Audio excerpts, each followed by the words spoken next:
ayollik, onalik e'tiborimni, kasbdagi muvaffaqiyatlarimni hech qachon vatandan ayirib tasavvur qilib baxmadim.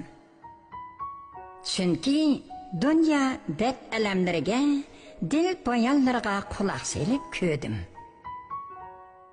Vatansiz deydikan, vatani bani baxti va taxti bor deb. Musafir deydikan, vatan to'pisi hammadan aziz deb.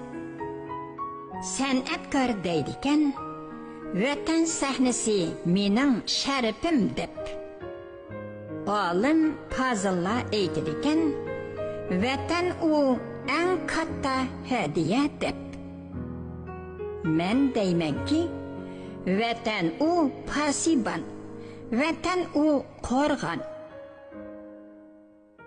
Men ana shu qo'rg'on ichida e'tibor qo'g'dalgan jonman.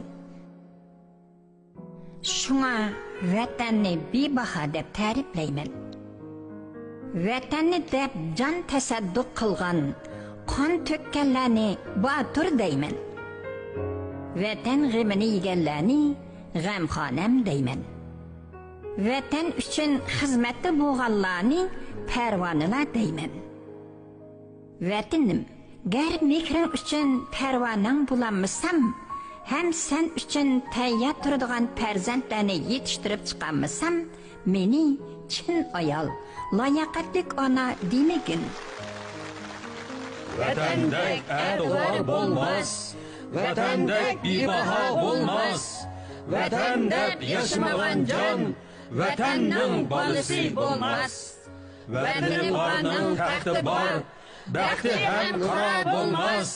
Vatan jannat, vatan qo'rg'on, uning siz iftixor bo'lmas.